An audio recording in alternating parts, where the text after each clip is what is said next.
Hello everyone. In this particular lecture, we're going to talk about colleges and universities. Okay, so the first thing we need to understand about colleges and universities is the fact that some colleges and universities are public, meaning government, and some are private, meaning non-government. And so there's going to be differences in accounting as well. The public colleges and universities are going to be using GASB standards, and the private colleges and universities are going to use FASB standards, very similar to the nonprofit standards that we just looked at in the prior chapter. Okay, so we're going to see, once again, the private colleges and universities are going to use FASB standards. Public universities are going to use GASB standards.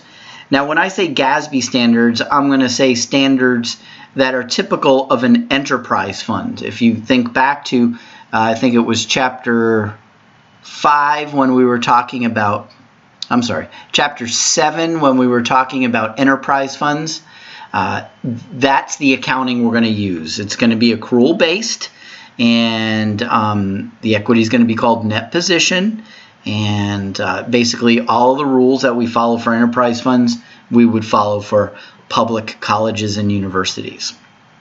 All right, so what I'm going to do here before we get into some actual journal entries is I want to explain to you some really important assets and liabilities and revenue items and whatnot, kind of the uniqueness of governmental colleges and universities, as well as non-governmental colleges and universities.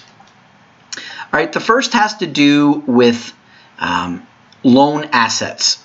As you can imagine, at a college and university setting, there are going to be very good students that the university would want enrolled in the university, but that student may not necessarily have the funding to join that university, to register at that university.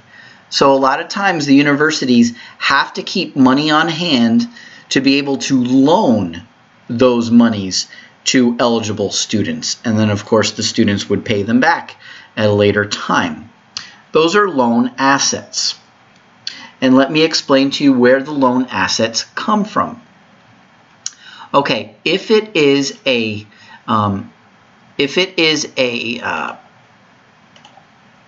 contribution that came in from another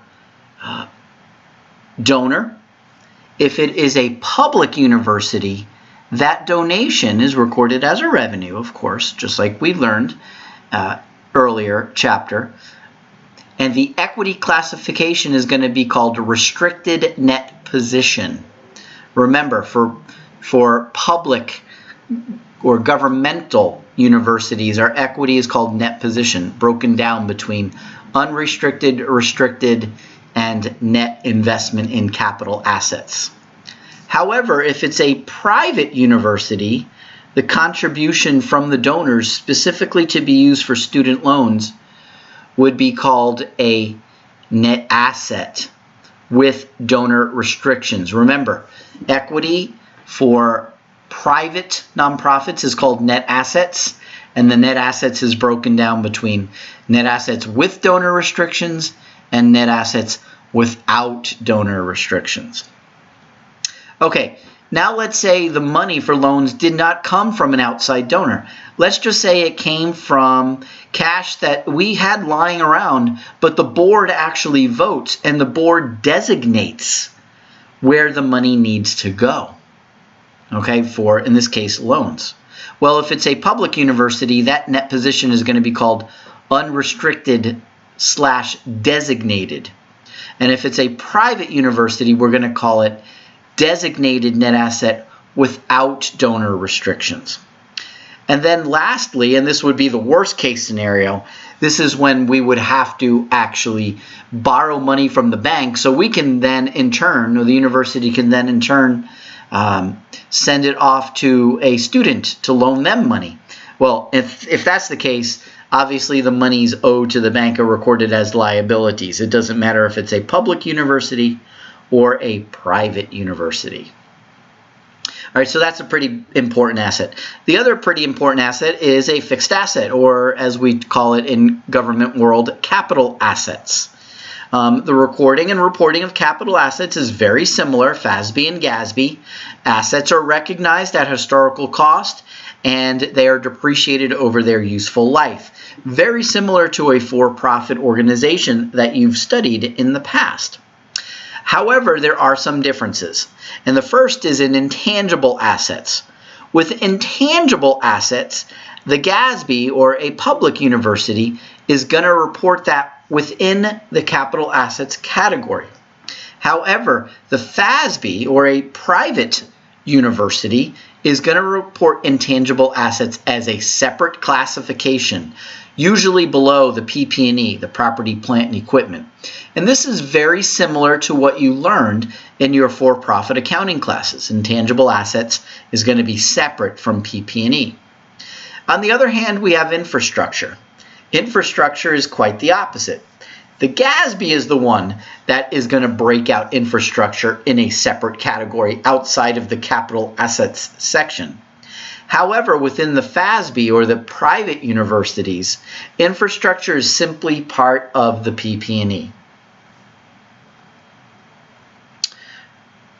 Now let's take a look at liabilities. One of the more important liabilities, and this is pretty similar to what we learned in the proprietary fund chapter, is basically a deposit held in custody for others. This is very similar to the customer deposits we were talking about in proprietary funds.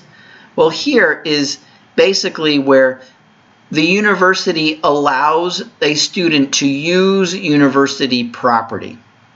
I guess the most common example would be a dorm room. The student moves into the dorm room, which is obviously property of the university, and that students, before they move into the dorm room, they have to put down the deposit. This is very similar to you as a private citizen. If you actually rent a property from a landlord, you have to pay that landlord, usually when you move in, a deposit. All right, and they're going to keep that deposit until you move out to make sure that there's nothing broken or anything like that before you get your deposit back. So this deposit held in custody for others, it is usually a short-term liability, and it would be recorded as such whenever we give students the use of university property. It doesn't necessarily have to be a dorm room. That's just the perfect example. Another example would be like a medical student using very expensive medical equipment, or a scientist, a student using telescopes, or what have you. Those are very expensive items that the university would want to collect a deposit for. And obviously, if it's returned in check, that deposit is going to be sent back to the student in full. All right. If there is an outstanding charge, say there's some damage in the dorm room, the university would credit any outstanding receivable that's on the books for this damage.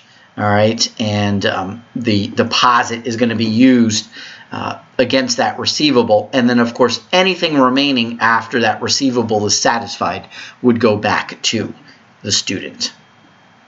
Okay, as I alluded to earlier, the equity of the university, if it is a private university that uses FASB standards, as we learned in the prior chapter, the equity of a private nonprofit is called net assets, and they are broken down into two subcategories: without donor restrictions and with donor restrictions. The GASB, on the other hand, as we discussed in the proprietary fund chapter, equity would be called net position. And net position is broken down between unrestricted, restricted, and net investment in capital assets. If you recall, there was a little formula I had for the net investment in capital assets, and that's basically your fixed assets, less your accumulated depreciation, less any outstanding debt entered into to buy or construct those fixed assets. It's exactly the same here. Okay, now let's move over off of the balance sheet. Now let's move over to the operating statement. And one of the largest revenue items, at least for a private university, not so much for a public university, is tuition and fees. Now both FASB and GASB have pretty much the same rules in recording of tuition and fees. And they both require that gross tuition and fees be recorded as revenue, even if the student does not wind up paying the gross tuition. Now you have to remember, sometimes the university is going to give the student a scholarship. Sometimes there might be a tuition waiver. Sometimes there might be a tuition refund. Bottom line is this: the original tuition that is charged to the student is going to be recorded at gross in a revenue account. Now, a contra revenue, called a discount and allowance account, a contra revenue is going to be used to recognize tuition waivers, scholarships, fellowships for scholastic achievement. Okay. Now, if a student registers and the revenue is tuition and fee revenue is recorded, and then after, let's say, before the class starts or after the first week or two of classes, the student winds up dropping the course and says, I can't deal with that, professor. Let me drop the course. Or maybe they decided, I don't have enough time to take the course this semester, whatever the case may be. And then the student goes running back to the registrar and says, please, I need to drop the course. Please give me a refund. Well, if that's the case, tuition refunds are charged directly as a debit against the tuition and fee revenue account. The discount account, the contra revenue account, is not used for tuition refunds. And lastly, tuition waivers. Sometimes tuition waivers are given to the student, not for scholastic achievement, but because they are hired as a graduate assistant. So if the student actually becomes an employee of the university and part of their compensation is waiving tuition, that tuition waiver is going to be recorded as a compensation expense. So there's a lot of moving parts here with tuition and fees, as you can imagine. And you as students, you're very well aware of what goes on with universities in regard to tuition. There's a lot of times, almost more often than not, that the student does not pay their gross tuition. Okay, some other revenue recognition items that we need to understand is accrual accounting is used. And because of that, we need to be very careful when students pay their tuition in advance of when the semester starts. And a good example for this would be the summer semester at FAU. Now, let me back up and give you an explanation. FAU is part of the state of Florida. The state of Florida has a fiscal year end of June 30th. Now, I want you to think about the summer semester. A lot of students have taken classes in the summer semester. Not all, but some students have taken classes in the summer semester. And if you have, you're familiar with this. If you haven't, let me explain. Basically, what happens is the full summer semester runs from the beginning, I want to say the middle of May. Yeah, the middle of May. And it usually runs to the first week in August. All right, it's usually a 12-week semester, and the fact of the matter is when students take a class in the summer, they are most likely paying for that class in April or May. Now, when the university receives that money from the student in April or May, they have to make a decision how much of the student's money belongs as revenue in April or May, and how much cannot be recorded as revenue until July, because once again, the fiscal year end is June 30th. So we need to break up that tuition. Some of it is revenue in the period ending June 30th, and some of it is revenue in the period that starts July 1. And if the student pays in advance, that is going to be recorded as a liability called unearned revenue.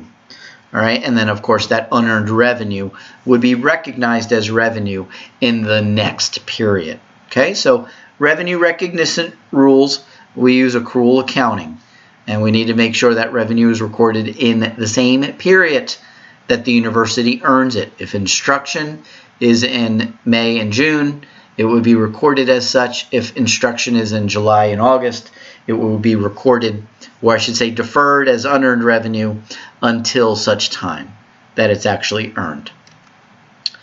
All right, uncollectible tuition and fees. From time to time, a student will register for a class, and they just wind up taking a long time to pay their tuition and fees. So the university needs to analyze their tuition and fee receivable just like a private sector would analyze their outstanding accounts receivable. Now, if the university decides to increase their allowance for doubtful accounts, once again, that contra revenue, the private university is actually not going to record a bad debt expense. Instead of recording a debit to the bad debt expense, they're going to directly debit the revenue account for the allowance for uncollectible tuition. The GASB, or the public universities, on the other hand, are not going to use a bad debt expense either, but instead of directly debiting the revenue account, they are going to use a contra revenue account called provision for bad debts or something of the like. So the accounting for uncollectible tuition and fees is a little bit different between private universities and public universities. And contributions. Last, before we get into some of the transactions themselves, both FASB and GASB define non-exchange transactions like a donation, a contribution, as transactions when the donor does not expect anything of value in return. That's a non-exchange transactions. All right. So what we talked about in earlier chapters with contributions, with donations, is going to be true here. All right. So the FASB, the contribution is going to be recorded when it is basically unconditional. All right, there needs to be an unconditional contribution, and that is when it's going to be recorded. Okay, and so we see that over here on the left side, the contribution is recorded when the contributions are made, and it's unconditional. It could have a donor restriction, or maybe there is no donor restriction. So with donor restriction or without donor restriction, that's fine, but it needs to be unconditional in order to be recorded. The GASB, on the other hand, is a little bit different. The contribution is actually recorded as revenue when all eligibility requirements and time restrictions have been met. So that might take a little bit longer than the revenue recognition that you would see on the FASB or the private university. Okay, so eligibility requirements, time restrictions, we need to meet them. Right? There's no such thing as here's a contribution now, but you can't use it for another 3 years. Right? That time restriction is not met until we got to year 3. All right, and the eligibility requirements that must be met are relating to the ability to meet any contingencies, reimbursable costs incurred. So we actually had to, if we, according to the contribution, the donation, we actually need to spend the money first before we can recognize the contribution. This is something that we would need to consider. All right, so the contributions or the timing of the recognition is a little bit different between FASB and GASB. Grants and awards, pretty much the same thing. The grants and awards, the terms of the grants and awards are going to be examined to determine the appropriate accounting and the reporting procedures. All right, so some grants are reimbursable grants. Some grants are We get the grant money up front, and then we need to spend the money later. So basically, we need to actually look at the details of the grants before we can go ahead and record them. Okay. Expenses, accrual accounting. So there's really not much more to say about that, and that is a good thing.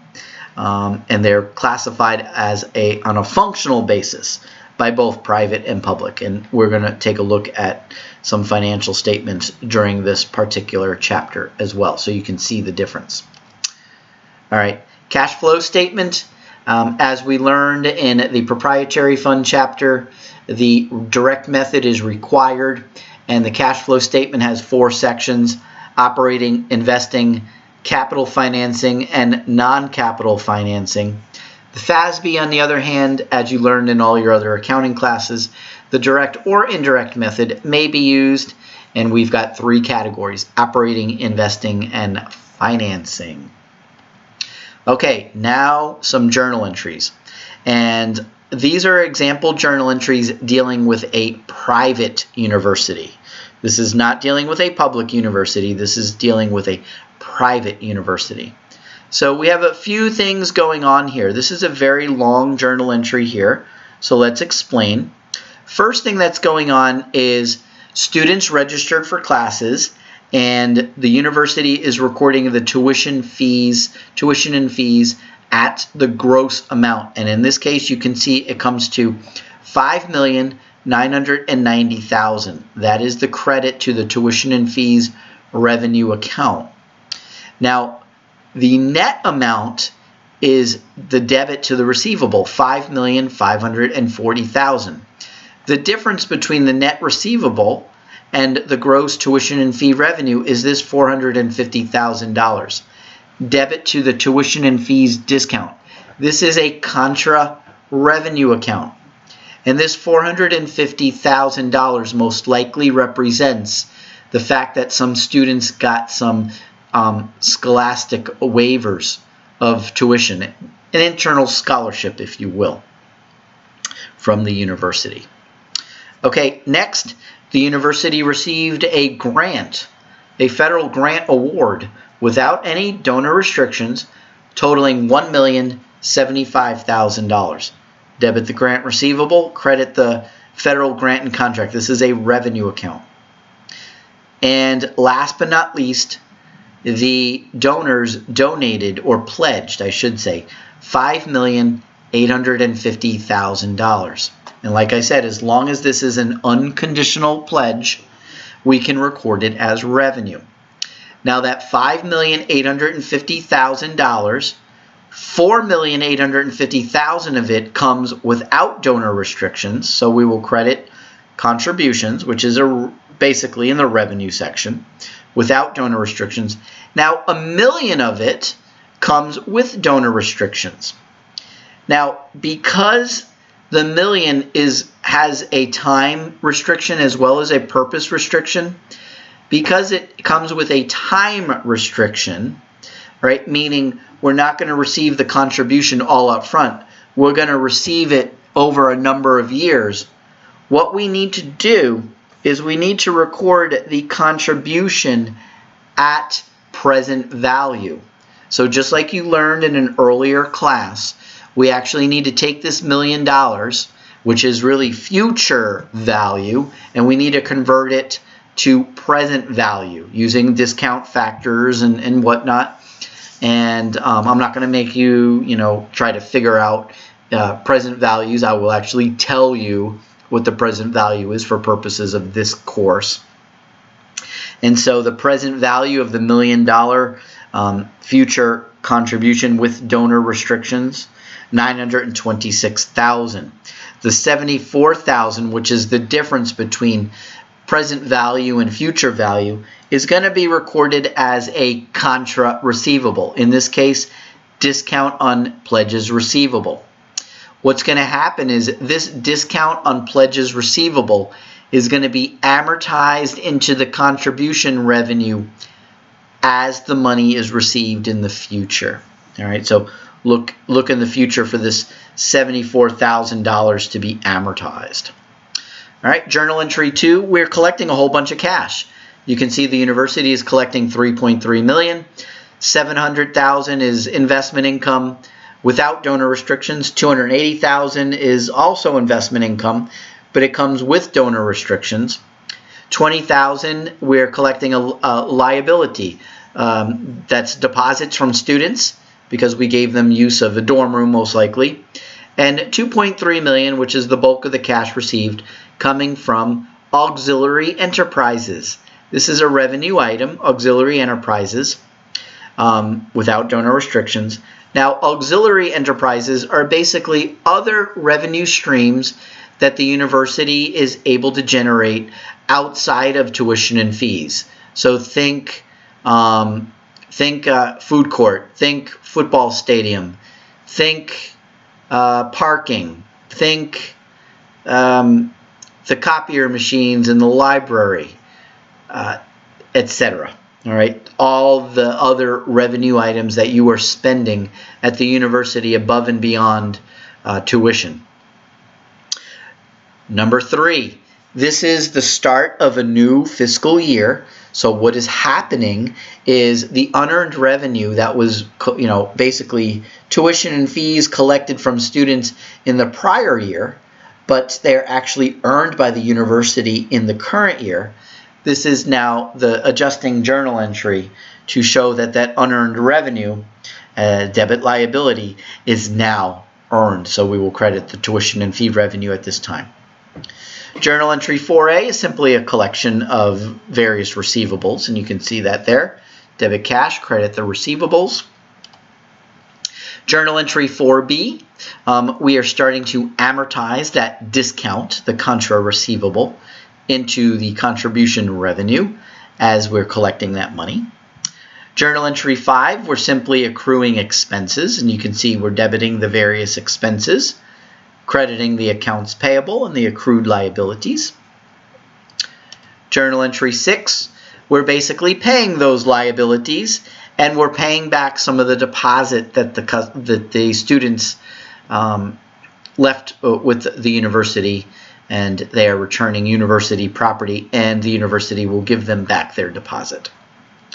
Journal entry 7 is really a reclassification journal entry. After analyzing the details of the instruction and the institutional support expense, we realized that, some of those monies are really not expenses. Some of them are inventories, and some of them are just prepaid expenses. So we're basically debiting the two asset accounts and crediting the expense accounts. Journal entry 8, we are collecting another contribution. It comes with some donor restrictions, both a time restriction as well as a use or a purpose restriction. Journal entry 9A, you can see we are spending $1,025,000 on research, and we're paying for most of it, and we're accruing some of it. And because $1,025,000 was spent on research, we had a contribution that came with a donor restriction that said we must use it for research. Well, because we spent it on its rightful purpose, you can see journal entry 9B is actually $1,025,000 being released out of the net assets with donor restrictions. So that will be debited, and we will credit net assets released from restrictions without donor restrictions. These two accounts are operating statement accounts, and we are going to see a line item on the operating statement called net assets released from restrictions. Okay, the net assets released from restrictions with donor restriction, that is like an expense because it's being debited. So it's actually reducing the revenue, if you will, from the with donor restriction column. And the credit to net assets released without donor restriction, that credit acts as like revenue, I should say. It increases the revenue section of the without donor restriction column. Journal entry 10, we got a state grant, and it came with a donor restriction. Journal entry 11, we loaned some money out to students, so we'll debit the loan receivable, credit cash. And journal entry 11B, students are paying back their loans. So the university is debiting cash and crediting the loan receivable as well as interest income. Journal entry 12, the university is building they're building a new building, and so they received $2.5 million, debit to cash. $2 million is a bonds payable, right? So we got to pay back those bondholders in due time. And $500,000 came from donations, so we will credit the contribution account. Journal entry 13A, the $2.5 million is actually $2.6 million. We spent it. All right, we got the building, $2 million, equipment, and we also spent $250,000 on research expense. Now, $500,000 of the $2.6 that we spent came from donations. If you recall, let me come back to journal entry 12. You remember this $500,000 that came with a donor restriction? Well, that money having been spent on its rightful purpose, that is the reason for journal entry 13B. We need to release $500,000 from restrictions. So debit net assets released dash donor restrictions, and credit net assets released dash without donor restrictions. Journal entry 14, we are receiving another contribution with donor restrictions, and it says endowment. And let me just explain to you what endowment means. Endowment means that the donor wishes that this money never be spent. Permanent, if you will. And the donor basically does this because they want the $2,423,000 to last forever. They basically want that $2,423,000 invested and the investment earnings to be used on whatever process they're interested in. Maybe it's scholarship money, I don't know. But that's an example of what an endowment is. Clearly, it is a donor restriction. Journal entry 15, that endowment is invested, and that's the whole idea, right, to get some investment earnings. So we'll debit investments, credit cash. And now that money is spent, all right? So we can see journal entry 16, instruction and expense, bonds payable, notes payable. So we're paying some liabilities as well as some expenses for instruction. And journal entry 17, we're at the end of the year, and students are prepaying their registration, or their tuition, I should say, for the next semester. That is for the new fiscal year. That needs to be recorded as a liability, debit cash, credit unearned revenue, which is the liability account. Okay, journal entry 18, we're just accruing some expenses, no big deal there. Journal entry 19, we have to increase our allowance for doubtful accounts, our contra receivable. And because we are using a FASB, basically the private university, we're going to debit the tuition and fees account directly. We are not going to use a bad debt expense account. Journal entry 20, our portfolio balance increased a little bit, so we'll debit the asset investments and we'll credit unrealized gain. Journal entry 21 is a depreciation journal entry.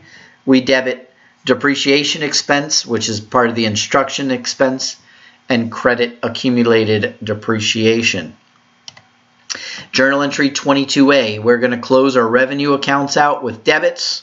We're going to close out our expense accounts and our contra revenue account out with credits, and you can see the balance, the journal entry is going to go to net assets without donor restrictions, basically the unrestricted.